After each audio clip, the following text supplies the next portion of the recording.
Hello दोस्तों, आनंद civil service में आपका स्वागत है। आइए हम आज घटना चक्र का केमिस्ट्री का सेकेंड कल हम पहला वीडियो लाए थे परमाणु संरचना, जिसमें कि 42 क्वेश्चन था। उन सारे क्वेश्चन को हम अच्छे से करवाए थे। आज का सेकेंड चैप्टर है रासायनिक एवं भौतिक परिवर्तन, विलयन आदि। ये सेकेंड चैप्टर है। आइए हम इसका क्वेश्चन करते हैं। ये बुक बहुत ही इंपॉर्टेंट है दोस्तों, इसको अच्छे से कीजिएगा। इसका हूबहू क्वेश्चन एग्जाम में आता है, एक्सप्लेनेशन से क्वेश्चन को उठा लिया जाता है। और ये सभी पीसीएस का प्रीवियस ईयर क्वेश्चन और यूपीएससी का क्वेश्चन को इसमें संलग्न किया गया है।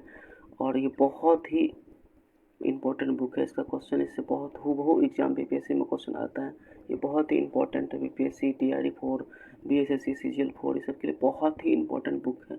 इसलिए आइए हम नेक्स्ट चैप्टर देखते हैं, रसायन भौतिकी परिवर्तन और विलयन आदि। पहला क्वेश्चन देखते हैं, स्टार्ट करते हैं पहला क्वेश्चन से। पहला क्वेश्चन है, भौतिक परिवर्तन का एक उदाहरण है। हवा में चांदी का बर्तन का काला होना, मोमबत्ती का जलना और दूध से दही का बनना, पानी में चीनी का घुलना। तो आपका हो जाएगा भौतिक परिवर्तन, पानी में चीनी का घुलना। दोस्तों, भौतिक परिवर्तन और रासायनिक परिवर्तन में ये अंतर है कि भौतिक परिवर्तन वह होता है जिसमें कि परिवर्तन करने के बाद वो पुनः दूसरी अवस्था में लाया जा सकता है। और रासायनिक परिवर्तन में हो गया कि हम जिसको जो परिवर्तन कर दिए, फिर वो पुनः दूसरी अपनी प्रारंभिक अवस्था में नहीं आ सकता है, उसे रासायनिक परिवर्तन कहते हैं। आइए हम इसका एक्सप्लेनेशन देखते हैं। भौतिक प्रक्रिया वह प्रक्रिया है जिसमें कारक को हटा देने पर भौतिक प्रक्रिया में भाग लेने वाले पदार्थ पुनः अपनी पूर्ववर्ती अवस्था में आ जाता है। उसे भौतिक प्रक्रिया की अस्थायी उत्क्रमणीय होती है। जैसे कि पानी में चीनी का घुलना एक भौतिक परिवर्तन है, और वाष्प द्वारा पानी का पुनः प्राप्त करना ये भौतिक परिवर्तन है। जैसे कि हम दूध को दही बना देंगे तो ये भौतिक परिवर्तन नहीं होगा, क्योंकि हम दूध से फिर दही से दूध नहीं बना सकते हैं, तो इसलिए भौतिक परिवर्तन नहीं होगा। आइए हम नेक्स्ट क्वेश्चन में देखते हैं। नेक्स्ट क्वेश्चन है आपका, जल का वाष्प में परिवर्तन कौन सा कारण? जल का वाष्प में परिवर्तन आपका भौतिक परिवर्तन, क्योंकि पुनः वाष्प से जल बन सकता है।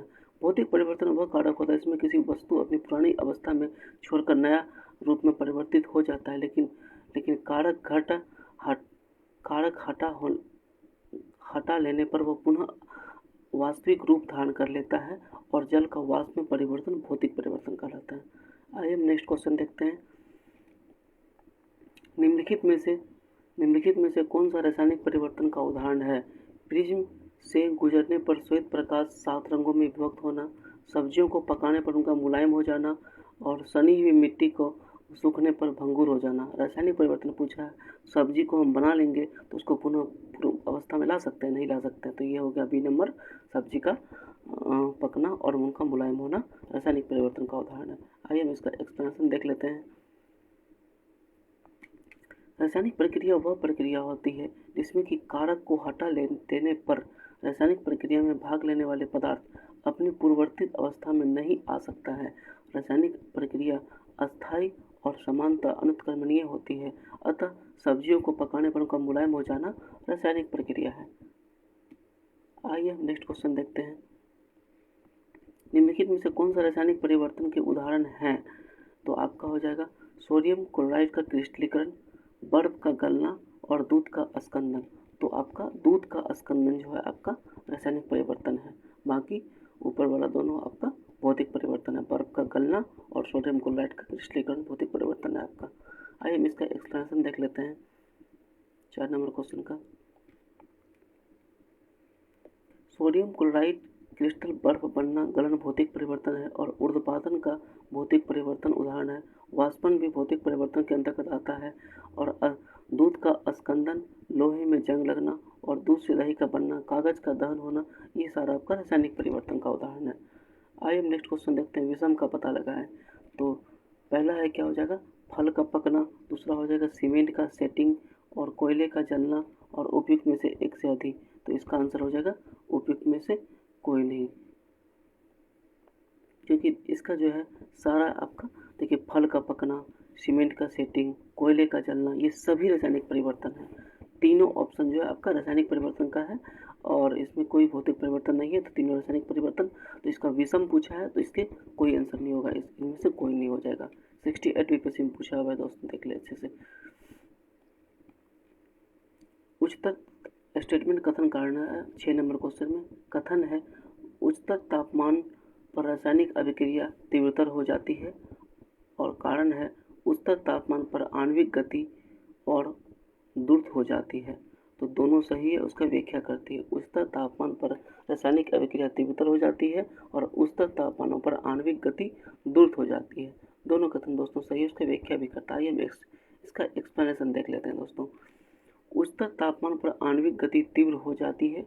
रासायनिक अभिक्रिया की गति प्रतिकारकों का सांद्रण और ताप, भौतिक अवस्था और प्रतिकारक की प्रकृति पर निर्भर करती है। समानतः प्रतिकारक का ताप जितना अधिक होगा उनकी प्रक्रिया उतनी ही तीव्र होगी, इसलिए दोनों एक दूसरे का व्याख्या भी करता है। आइए हम नेक्स्ट क्वेश्चन देखते हैं, 7 नंबर क्वेश्चन। 7 नंबर क्वेश्चन है आपका, जल अपघटन में ऊर्जा किस रूप में उत्पन्न होती है? तो ये आपका हो जाएगा ऊष्मा रूप में होती है। जल अपघटन में ऊर्जा किस रूप में होती है? तो आपका ऊष्मा के रूप में होती है। जल अपघटन वह प्रक्रिया है जिसमें कि लवण और आयन और जल के आयन अणु परस्पर संयोग को अम्लीय या क्षारीय घोल बनाते हैं। इसमें ऊर्जा ऊष्मा के रूप में निकलती है। जल अपघटन ऊर्जा किस रूप में उत्पन्न करती है? तो ऊष्मा के रूप में करती है। आइए हम 8 नंबर क्वेश्चन देखते हैं।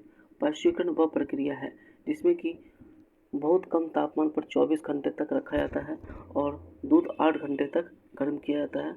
नेक्स्ट ऑप्शन देखते हैं आपका सी नंबर।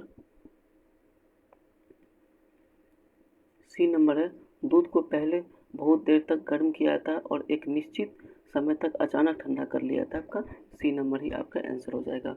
दूध को पहले बहुत देर तक गर्म कर उसके अचानक एक निश्चित तापमान पर ठंडा कर लिया जाता है, इसी को पाश्चीकरण प्रक्रिया कहते हैं।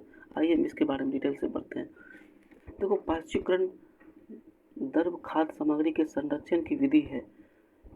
इस विधि का खोज लुई पाश्चर ने की थी, इसलिए उन्हीं के नाम पर इसका नाम पाश्चीकरण पड़ा था।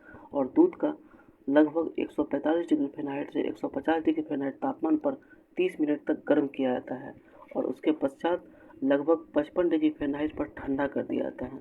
और पाश्चीकरण की प्रक्रिया दूध में उपस्थित हानिकारक कीटाणुओं को नष्ट कर देती है और पाश्चीकरण की प्रक्रिया की सहायता दूध का निर्जमीकरण प्रक्रिया के द्वारा उसकी भंडारण क्षमता में सुधार किया जाता है। आइए हम नेक्स्ट क्वेश्चन देखते हैं। पाश्चीकरण से संबंधित प्रक्रिया। पाश्चीकरण क्या हो जाएगा? दूध का निर्जमीकरण। पाश्चीकरण संबंधित है दूध का निर्जमीकरण। आइए हम नेक्स्ट क्वेश्चन देखते हैं, 10 नंबर। कौन सा सुमेलित है? और लवणीकरण, समुद्री जल कौन सा सुमेलित नहीं है दोस्तों? ये क्वेश्चन में बहुत ही इंपॉर्टेंट चीज़ होता है जो भूल जाते हैं, हम सही मान के आगे बढ़ जाते हैं। ये बहुत अच्छे से देख के इसको पहले आप लोग घेर दिया कीजिएगा। और लवणीकरण समुद्र जल, और प्रतिलोम प्रासरण पेयजल, विकृतीकरण प्रोटीन, और पाश्चीकरण चाय का पाश्चीकरण नहीं किया जाता है। बाकी ABC सही है और डी आपका गलत है, इसलिए डी आंसर सही हो जाएगा। फिर करते हैं फॉस्फेटेज परीक्षण। फॉस्फेटेज परीक्षण किसके विश्लेषण हेतु उपयोग में लिया जाता है? तो आपका उपयुक्त सभी, दूध का भी हो जाएगा, चाय का भी हो जाएगा, पानी का भी हो जाएगा, उपयुक्त सभी। फॉस्फेट परीक्षण किसके लिए किया जाता है? सभी के लिए, दूध, चाय, पानी, तीनों के लिए। आइए हम इसका एक्सप्लेनेशन देख लेते हैं। अल्कोहल फॉस्फेटेज कच्चे दूध में प्राकृतिक के रूप में उपस्थित एक एंजाइम होता है जिसका उपयोग दूध में उचित पाश्चीकरण के एक संकेतक के रूप में किया जाता है। और अल्काइलन फॉस्फेटेज मतलब ALP परीक्षण का उपयोग यह सूचित करने के लिए किया जाता है कि दूध पर्याप्त रूप से पाश्चीकृत हुआ है या नहीं, और क्या यह पाश्चीकरण प्रक्रिया के पश्चात कच्चे दूध से दूषित हुआ है। या फॉस्फेटेज परीक्षण का उपयोग जल के प्रदूषण की जांच भी किया जाता है। और ALP परीक्षण दूध, चाय का गुणवत्ता की जांच के लिए किया जाता है। आइए हम नेक्स्ट क्वेश्चन में देखते हैं दोस्तों। अशुद्धियाँ के कारण द्रव का क्वथनांक, अशुद्धि मिलाने पर द्रव का क्वथनांक क्या हो जाएगा? बढ़ जाएगा। अशुद्धि मिलाएंगे तो द्रव का क्वथनांक बढ़ जाएगा और उसका जल में किसी, इसका एक्सप्लेनेशन देख लेते हैं। जल में किसी विलय या अन्य घुलनशील पदार्थ को मिलाने पर उसका क्वथनांक बिंदु बढ़ जाता है, क्योंकि सतह पर उपस्थित विलय अणु जल वाष्पन की दर कम हो जाता है और इससे विलयन में जल का वाष्प दाब शुद्ध जल में वाष्प दाब की तुलना में निम्न होती है। आइए हम नेक्स्ट क्वेश्चन देखते हैं दोस्तों। कथन और कारण से क्वेश्चन है। पहला कथन है, नमक और बर्फ का मिश्रण 0 डिग्री सेंटीग्रेड से नीचे का तापमान प्राप्त होता है। नमक बर्फ के हिमांक को बढ़ा देता है, नहीं, नमक मिलाने पर हिमांक उसका घट जाता है, हिमांक घट जाता है, तो कारण इसका गलत हो गया दोस्तों और ये कथन सही है। तो इसका आंसर सी हो जाएगा, नमक और बर्फ के मिश्रण से 0 डिग्री सेंटीग्रेड से नीचे का तापमान प्राप्त होता है। आइए हम इसका एक्सप्लेनेशन देखते हैं दोस्तों। अपद्रव्यों को मिलाने से द्रव का क्वथनांक बढ़ जाता है जबकि उसका गलनांक कम हो जाता है। किसी भी द्रव में घुलनशील कुछ मिला दिया जाने पर उसका क्वथनांक बिंदु बढ़ जाता है और गलनांक बिंदु कम हो जाता है। 0 डिग्री सेंटीग्रेड पर पिघलने वाला बर्फ यदि कुछ नमक या सोडा उसमें मिला दिया जाता है तो उसका बर्फ का गलनांक 0 डिग्री सेंटीग्रेड से घटकर -22 डिग्री सेंटीग्रेड हो जाता है दोस्तों। 0 डिग्री से -22 डिग्री सेंटीग्रेड हो जाता है और ऐसा मिश्रण को हम हिम मिश्रण कहते हैं। कथन एक सही है और कारण गलत है। आइए हम नेक्स्ट क्वेश्चन देखते हैं दोस्तों। विलयन विलायक के प्रति इकाई आयतन या प्रति इकाई द्रव्यमान में उपस्थित विलय की मात्रा को रसायन में किस रूप में जाना जाता है? तो विलयन की सांद्रता के रूप में जाना जाता है। इसमें आता है विलयन की सांद्रता। 69 बीपीएससी में दोस्तों पूछा था ये क्वेश्चन, देख सकते हैं। क्वेश्चन है, विलयन या विलायक के प्रति इकाई आयतन या प्रति इकाई द्रव्यमान में उपस्थित विलय की मात्रा को रसायन में किस रूप में जाना जाता है? तो विलयन की सांद्रता के रूप में जाना जाता है। आइए हम इसका एक्सप्लेनेशन देखते हैं दोस्तों। विलयन या विलायक के प्रति इकाई आयतन या प्रति इकाई द्रव्यमान में उपस्थित विलय की मात्रा को रसायन विज्ञान में विलयन की सांद्रता के रूप में जाना जाता है। विदित हो कि विलयन 2 या 2 से अधिक अवयवों का समांगी मिश्रण होता है। समांगी मिश्रण से पर्याप्त मिश्रण में सभी जगह इसका संगठन एवं गुण एक समान होने से एक समानतः जो अवयव अधिक मात्रा में उपस्थित होता है वह विलायक कहलाता है। वह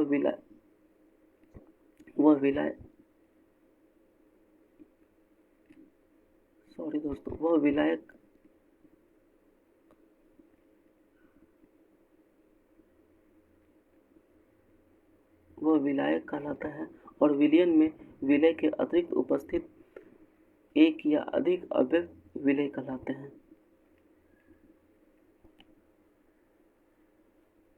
आइए नेक्स्ट क्वेश्चन देखते हैं दोस्तों। नेक्स्ट क्वेश्चन आपका, 2 तरल ए बी को मिलाने पर आदर्श तरल प्राप्त करने के लिए मिश्रण को एंट्रोपी 0 होती है और मिश्रण का मुक्त ऊर्जा 0 होना चाहिए। मिश्रण का तापीय धारिता 0 होनी चाहिए। तो इसका आंसर सी हो जाएगा, मिश्रण की तापीय धारिता 0 होनी चाहिए। मिश्रण की तापीय धारिता 0 होनी चाहिए। 70वीं बीपीएससी का क्वेश्चन है दोस्तों, देख सकते हैं, ये एग्जाम जो हुआ था। इसका एक्सप्लेनेशन देखते हैं दोस्तों। 2 तरल ए और बी को मिलाने पर आदर्श तरल प्राप्त करने के लिए एक मिश्रण का एंथैल्पी अर्थात तापीय धारिता 0 होती है। आदर्श तरल में अणुओं के बीच कोई अंतःक्रिया नहीं होती है। तापीय धारिता 0 होने का अर्थ है मिश्रण की प्रक्रिया के दौरान ऊष्मा न तो अवशोषित होगी न ही उत्सर्जित होगी। देखते हैं दोस्तों नेक्स्ट क्वेश्चन, 16 नंबर क्वेश्चन।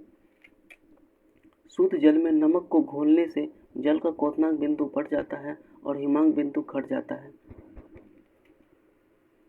और दूसरा देखते हैं, जल में जब मिथाइल अल्कोहल डालते हैं तो जल का क्वथनांक बिंदु घट जाता है।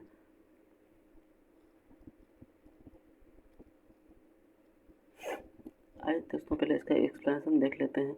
शुद्ध जल में नमक को घोलने से जल का क्वथनांक बिंदु बढ़ जाता है और जल का हिमांक बिंदु घट जाता है।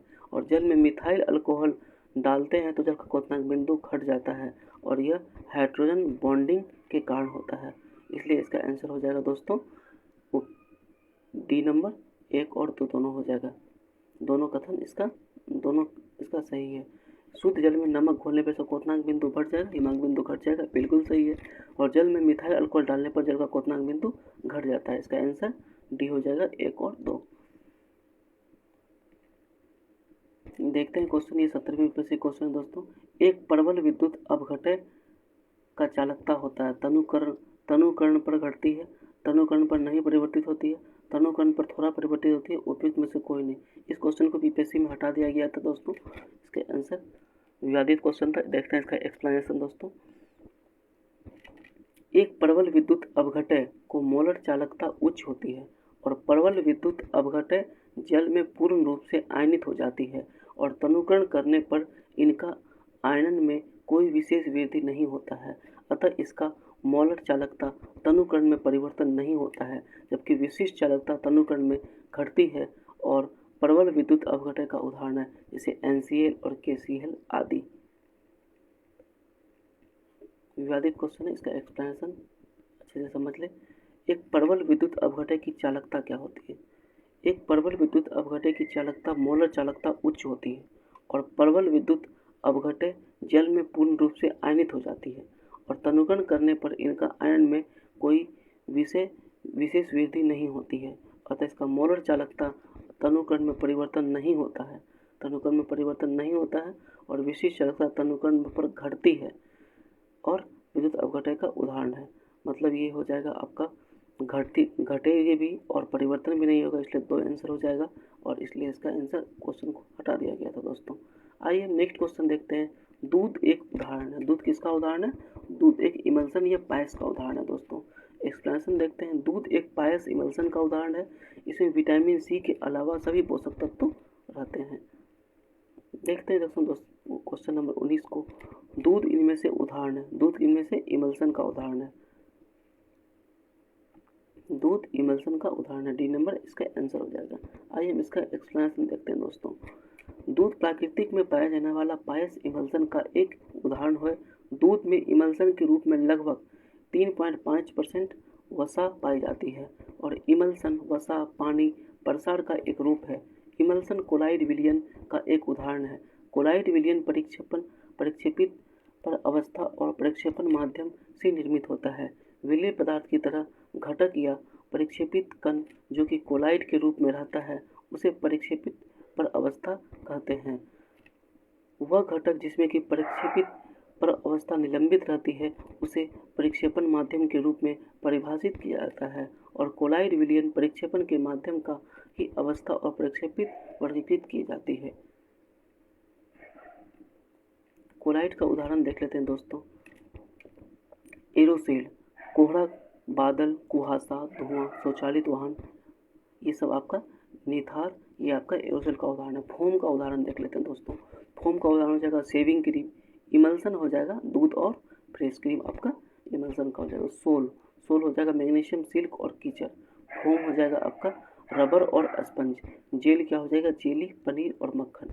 ठोस क्या हो जाएगा? रंगीन रत्न पत्थर और दूधिया कांच। आइए दोस्तों हम नेक्स्ट क्वेश्चन देखते हैं। इनमें से कौन सा कोलाइडी नहीं है? कोलाइडी इसमें कौन सा नहीं है? आपका शहद नहीं है, बाकी दूध भी है, खून भी है और आइसक्रीम भी है। डी नंबर जो शहद है ये आपका कोलाइडी नहीं है। देखते हैं इसका एक्सप्लेनेशन दोस्तों। कोलाइड एक विषमांगी विलयन होता है और ये विलयन टिंडल प्रभाव के द्वारा अर्थात कोलाइड कणों द्वारा प्रकाश का परिकर्णन या ब्राउनियन गति दर्शाता है। शहद टिंडल प्रभाव नहीं दर्शाता है, अतः यह कोलाइड नहीं है।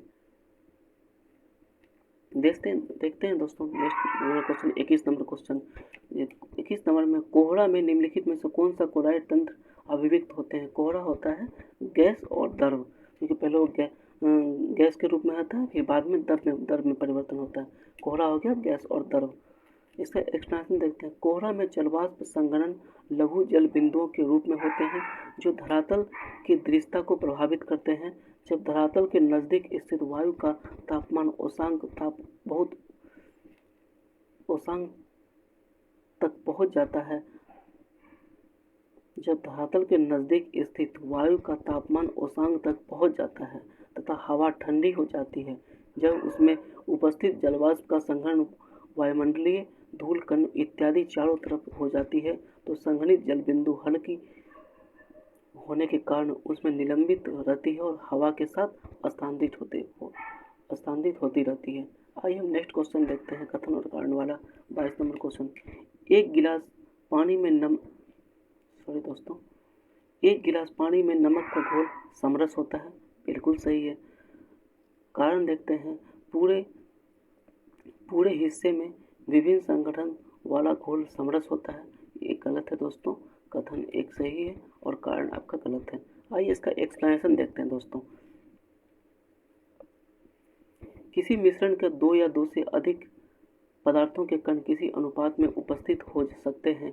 कोई मिश्रण समांगी तो विसमांगी हो सकती है और किसी समांगी मिश्रण के घटक एक दूसरे के पूर्णतः मिश्रित होते हैं। अतः अर्थ है कि मिश्रण में घटकों का कण संपूर्ण मिश्रण के एक समान रूप में बिखरे रहते हैं और पूरा मिश्रण का संगठन का समान होता है। नमक और पानी का घोल समांगी मिश्रण है, अतः दिया गया अभिकथन सही है, कारण गलत है। विसमांगी मिश्रण संगठन पूरे मिश्रण का एक समान नहीं होता है। आइए दोस्तों नेक्स्ट क्वेश्चन देखते हैं। नेक्स्ट क्वेश्चन है दोस्तों, यदि 100 ग्राम चीनी का आधा लीटर पानी में मिलाकर और संतृप्त चीनी का घोल तैयार किया जाता है, निम्न में से कौन सा भौतिक राशि नहीं बदलेगी? द्रव्यमान नहीं बदलेगा, घनत्व नहीं बदलेगा, सांद्रता नहीं बदलेगी, उसका आयतन नहीं बदलेगा। क्या नहीं बदलेगा? उसका आयतन नहीं बदलेगा दोस्तों। आइए हम इसका एक्सप्लेनेशन देखते हैं। यदि 100 ग्राम चीनी में आधा लीटर पानी मिलाकर और संतृप्त चीनी घोल तैयार किया जाता है तो चीनी पानी में घुली रहेगी और इसमें और चीनी घुलने की संभावना रहेगी। यदि विलयन और संतृप्त है तो इस प्रक्रिया के विलयन की सांद्रता का घनत्व तो बढ़ जाएगा, परंतु आयतन नहीं बदलेगा दोस्तों। आइए हम नेक्स्ट क्वेश्चन देखते हैं। पानी मिट्टी से जड़ों में जिस भौतिक प्रक्रिया के द्वारा गुजरता है उसे कहा जाता है, उसे प्रासरण कहते हैं। उसे क्या कहते हैं? प्रासरण कहते हैं। पानी मिट्टी के जड़ों में जिस भौतिक प्रक्रिया के द्वारा गुजरता है तो उसे क्या कहते हैं? प्रासरण कहते हैं। देखते हैं उसका एक्सप्लेनेशन दोस्तों। प्रासरण पौधों और जंतुओं की कोशिकाओं में महत्वपूर्ण भूमिका अदा करता है। यह पोषक तत्वों के वितरण और अपशिष्ट उत्पादों की निकासी में मदद करता है। पौधा एवं जंतु दोनों जीवित कोशिका एक अर्धपरागमय झिल्ली से घिरी होती है। इसे कोशिका झिल्ली के रूप में जाना जाता है और यह झिल्ली कोशिका एवं उसके वातावरण के बीच एक चयनात्मक अवरोध का निर्माण करती है और वातावरण में विषाक्त पदार्थों की कोशिका में प्रवेश नहीं करने देती है। और पौधों में प्रासरण की प्रक्रिया के द्वारा जड़ों का अर्धपरागमय झिल्ली उपयोग के माध्यम से मिट्टी से जल एवं खनिज का अवशोषण होता है। आइए दोस्तों नेक्स्ट क्वेश्चन देखते हैं। खीरा को काटकर यदि नमक डाला जाता है तो निम्न में से किसके कारण पानी निकलता है? तो प्रासरण विधि के द्वारा पानी निकलता है दोस्तों। प्रासरण एक अर्धपरागमय झिल्ली से होकर होता है। प्रासरण में विलायक के अणु कम सांद्रता के क्षेत्र और अधिक सांद्रता के क्षेत्र और गति करते हैं। खीरे में नमक डालने से बाहरी क्षेत्र सांद्रता अधिक हो जाती है, जिसके कारण खीरा के अंदर पानी बाहर निकलने लगता है। नेक्स्ट क्वेश्चन देखते हैं दोस्तों, 26 नंबर क्वेश्चन। प्रासरण के प्रक्रम में विलायक सांद्र घोलों से तनु घोल की ओर जाता है और प्रतिलोम प्रासरण में तनु घोल पर बाह्य दाब लगता है। ना तो एक सही है दोस्तों, ना तो दो सही है। क्वेश्चन है, पहला स्टेटमेंट है प्रासरण के प्रक्रम में विलायक सांद्र घोल से तनु घोल की ओर जाता है। दूसरा है प्रतिलोम प्रासरण में तनु घोल का बाह्य दाब लगाया जाता है। दोनों ही गलत है। देखते हैं इसका एक्सप्लेनेशन दोस्तों। अब प्रासरण के प्रक्रम में किसी विलायक का प्रभाव प्रासरण अर्धपरागमय झिल्ली के माध्यम से तनु विलयन की सांद्रता विलयन की ओर होता है और प्रतिलोम प्रासरण में बाह्य दाब सांद्र विलयन पर लगाया जाता है और इसमें सांद्र विलयन पर बाह्य दाब लगाकर उसमें उपस्थित विभिन्न प्रकार के अणुओं और आयनों के विलयन से पृथक किया जाता है और इस प्रकार प्रश्न का दोनों कथन सही नहीं है। आइए दोस्तों नेक्स्ट क्वेश्चन देखते हैं। नेक्स्ट क्वेश्चन है आपका, प्रासरण के संदर्भ में कथन का विचार करें। 1 नंबर क्वेश्चन, यदि एक अर्धपरागमय झिल्ली विलायक और विलयन के मध्य रख दी जाती है तो विलायक के अणु इस झिल्ली में से निकलकर शुद्ध विलायक से विलयन की ओर प्रभावित हो जाती है। ये क्वेश्चन ये सही है। दूसरा देखते हैं, विलायक के प्रवाह की यह प्रक्रिया प्रतिलोम प्रासरण कहलाती है। ये आपका गलत है दोस्तों। क्वेश्चन आंसर इसका सी हो जाएगा। देखते हैं इसको, इसका एक्सप्लेनेशन। यदि एक अर्धप्राथमिक झिल्ली विलायक और विलयन के मध्य रख दी जाती है तो विलायक के अणु इस झिल्ली में से निकलकर शुद्ध विलायक से विलयन की ओर प्रभावित होती है। कथन एक सत्य है। दूसरा देखते हैं, विलायक के प्रभाव यह प्रक्रिया प्रासरण कहलाती है, ना कि प्रतिलोम प्रासरण कहलाते हैं। विलायक की प्रक्रिया यह प्रक्रिया प्रासरण कहलाती है। क्या कहलाती है? विलायक की प्रक्रिया प्रासरण कहलाती है, ना कि प्रतिलोम प्रासरण कहलाती है। दो गलत हो गया। ठोस अशुद्ध 28 नंबर क्वेश्चन दोस्तों देखते हैं। ठोस अशुद्धियों के शुद्धिकरण के लिए निम्नलिखित में से कौन सा प्रक्रिया उपयोग नहीं होती है? आसवन विधि के ठोस में आसवन विधि का प्रयोग नहीं होता है। ऊर्ध्वपातन होता है, क्रिस्टलीय होता है दोस्तों, आसवन नहीं होता। आसवन वह प्रक्रिया का उपयोग प्राय तरल अशुद्धियों को शुद्धिकरण के लिए किया जाता है। आसवन का प्रयोग तरल अशुद्धि के लिए किया जाता है, जबकि ऊर्ध्वपातन और क्रिस्टल का उपयोग ठोस के अशुद्धियों के लिए किया जाता है दोस्तों। नेक्स्ट नंबर क्वेश्चन देखते हैं दोस्तों। क्रोमेटोग्राफी का तकनीक का प्रयोग किया जाता है। क्रोमेटोग्राफी रंगीन पदार्थों की पहचान करने के लिए किया जाता है। पदार्थों की संरचना को निर्धारण में रंगीन पदार्थों के प्रभाजी आसवन से एक मिश्रण से पदार्थ को अलग करना। क्रोमेटोग्राफी तकनीक का प्रयोग क्या होता है? एक मिश्रण से पदार्थों का अलग करना। डी नंबर इसका आंसर हो जाए। क्रोमेटोग्राफी रंगीन रसायन के मिश्रण को पृथक करने की एक रासायनिक तकनीकी है। नेक्स्ट क्वेश्चन देखते हैं दोस्तों। ठोस कपूर से कपूर वाष्प बनने की प्रक्रिया क्या कहलाता है? ऊर्ध्वपातन कहलाता है। क्या कहलाता है? ऊर्ध्वपातन कहलाता है। जब एक ठोस ऐसे होते हैं जिन्हें गर्म किए जाने पर वो द्रव अवस्था में परिवर्तित होने के स्थान पर सीधा वह वाष्प में परिवर्तित होता है, तो वाष्प को ठंडे करने पर पुनः सीधे ठोस अवस्था में आ जाते हैं। ऐसे पदार्थों को ऊर्ध्वपातन तथा इस प्रक्रिया को ऊर्ध्वपातन कहते हैं। और इसमें कपूर, नेपथलीन, अमोनिया क्लोराइड आदि किसका उदाहरण है? ऊर्ध्वपातन का उदाहरण पूछ लेगा, कभी कभी पूछा जाता है। ऊर्ध्वपातन का उदाहरण है तो कपूर, ऊर्ध्वपातन का उदाहरण है तो कपूर, नेपथलीन, अमोनिया क्लोराइड। देखते हैं दोस्तों नेक्स्ट क्वेश्चन। निम्नलिखित में से किस वस्तु के नमूने को हवा में खुले रखने पर कुछ समय के पश्चात गायब हो जाते हैं? कपूर, नेपथलीन अथवा शुद्ध वाष्प, शुष्क बर्फ। कौन सा परिघटन? ये आपका ऊर्ध्वपातन की प्रक्रिया के द्वारा जो है कपूर, नेपथलीन अथवा शुष्क बर्फ, ये ऊर्ध्वपातन का उदाहरण है। वह प्रक्रिया जिसके द्वारा कोई ठोस पदार्थ बिना तरल अवस्था में आए सीधे वाष्प में परिवर्तन हो जाता है, अथवा वाष्प बिना तरल अवस्था में आए सीधे ठोस में परिवर्तन में बदल जाता है, तो ऊर्ध्वपातन कहलाता है। ऐसे पदार्थ को ऊर्ध्वपातन पदार्थ कहते हैं, जैसे कपूर और नेपथलीन। नेक्स्ट क्वेश्चन देखते हैं दोस्तों। एक ठोस सीधे गैस में परिवर्तन को क्या कहते हैं? ये आपका ऊर्ध्वपातन कहेंगे। नेक्स्ट क्वेश्चन देखते हैं दोस्तों। रेत और नेपथलीन के मिश्रण को किसके द्वारा अलग किया जाता है? रेत और नेपथलीन का मिश्रण को आपको ऊर्ध्वपातन या सब्लिमेशन के द्वारा अलग कर सकते हैं दोस्तों। नेक्स्ट इसका एक्सप्लेनेशन देखते हैं दोस्तों। नेपथलीन ऊर्ध्वपातन का गुण प्रदर्शित करता है और रेत और नेपथलीन का मिश्रण में ऊर्ध्वपातन सब्लिमेशन द्वारा अलग किया जा सकता है। ऊर्ध्वपातन वह प्रक्रिया है जिससे कि कोई पदार्थ ठोस अवस्था से बिना तरल अवस्था में आए परिवर्तन हो जाता है। नेक्स्ट क्वेश्चन देखते हैं दोस्तों।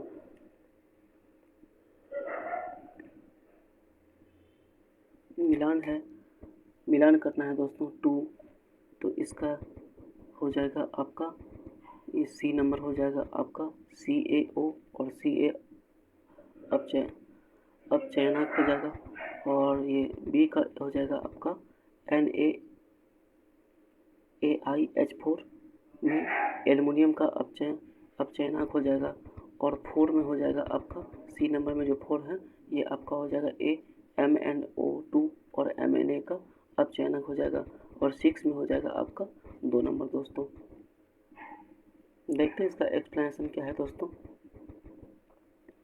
किसी यौगिक का ऑक्सीकरण संख्या 0 होती है तो इसमें उपस्थित तत्वों का ऑक्सीकरण संख्या का घटक का अनुसरण का योग होता है। इसे MnO2 में Na का अपचयन, तो को x माने और 2 इसका ऑक्सीजन है तो 2 इंटू 2, 0 की ऑक्सीजन संख्या -2 हुआ तो मैंने 2 इंटू किए तो x इसका आंसर 4 हो गया। अब चाणक्य इसका 4 हो गया दोस्तों। और H2SO4 का इसका H2SO4 का इसी तरह 6 आया है और CaO का आपका 2 आया है और इसका 3 आया है दोस्तों। नेक्स्ट क्वेश्चन देखते हैं दोस्तों। 35 नंबर क्वेश्चन, निम्नलिखित में से कौन सी प्रतिक्रिया की दर को धीमा करता है? वो आपका प्रतिक्रिया की दर को धीमा करता है। 35 नंबर क्वेश्चन है, प्रतिक्रिया की दर को धीमा कौन करता है? इसका एक्सप्लेनेशन देखते हैं दोस्तों। इसका आंसर है उपयुक्त में से कोई नहीं। एक्सप्लेनेशन देखते हैं। कुछ कारक जैसे सांद्रता, ताप, दाब, उत्प्रेरक अभिक्रिया वेग को प्रभावित करते हैं और उत्प्रेरक वह पदार्थ होता है जिसमें स्वयं अस्थायी रासायनिक परिवर्तन किए बिना अभिक्रिया का वेग को बढ़ा देते हैं। जब मिलाया गया पदार्थ किसी अभिक्रिया की दर को कम कर देते हैं तो ऐसे पदार्थ को निरोधक कहते हैं और वर्धक वे पदार्थ होते हैं जो कि किसी उत्प्रेरक के सक्रियता को बढ़ाता है, जबकि विष किसी उत्प्रेरक के वेग को घटा देता है। नेक्स्ट क्वेश्चन देखते हैं दोस्तों। निम्नलिखित में से कौन सा ऊष्माक्षेपी प्रक्रिया है दोस्तों? तो पानी का वाष्पीकरण, सल्फ्यूरिक अम्ल H2SO4 का तनुकरण, बिना बुझे चूने के साथ पानी का प्रतिक्रिया और कपूर का ऊर्ध्वपातन। तो आपका 2 और 3, सल्फ्यूरिक अम्ल का H2SO4 में तनुकरण और बिना बुझे चूने के साथ पानी की प्रतिक्रिया, ये आपका आंसर है। एक्सप्लेनेशन देखते हैं दोस्तों। इसका एक्सप्लेनेशन है, किसी रासायनिक अभिक्रिया में उत्पाद के साथ वाष्प का उत्सर्जन होता है और उसे ऊष्माक्षेपी अभिक्रिया के रूप में परिभाषित किया जाता है। सल्फ्यूरिक अम्ल H2SO4 का तनुकरण तथा बिना बुझे चूने के साथ प्रतिक्रिया ऊष्माक्षेपी क्रिया उदाहरण है। पानी का वाष्पीकरण और कपूर का क्रिस्टलीय ऊर्ध्वपातन ऊष्मा शोषी अभिक्रिया का उदाहरण है। ऊष्मा का अवशोषण होता है दोस्तों। नेक्स्ट क्वेश्चन देखते हैं दोस्तों। कौन सा जोड़ा विस्थापन प्रतिक्रिया देगा? AgNO3 विलयन और कॉपर धातु, ये आपका आंसर है दोस्तों। कौन सा जोड़ा विस्थापन प्रतिक्रिया देगा? तो AgNO3 विलयन और कॉपर धातु। देखते हैं इसका एक्सप्लेनेशन दोस्तों। विस्थापन अभिक्रिया में अभिकारक एक दूसरे का प्रतिस्थापित कर देता है, अर्थात विस्थापन अभिक्रिया में एक अधिक प्रतिक्रियाशील धातु एक कम प्रतिक्रियाशील धातु को उसके लवण के विलयन से उपस्थित कर देता है। जैसे कॉपर Cu सिल्वर Ag से अधिक प्रतिक्रियाशील है। अतः जब कॉपर Cu धातु को सिल्वर नाइट्रेट AgNO3 के विलयन में डाला जाता है तो कॉपर Cu सिल्वर Ag विस्थापित कर देते हैं। अतः कॉपर नाइट्रेट CuNO3 का निर्माण करता है। जैसे कि Cu 2AgNO3 CuNO3 इसका प्रतिस्थापित कर दिया गया और 2Ag इधर आ गया दोस्तों। इसे प्रतिस्थापित अभिक्रिया करते हैं।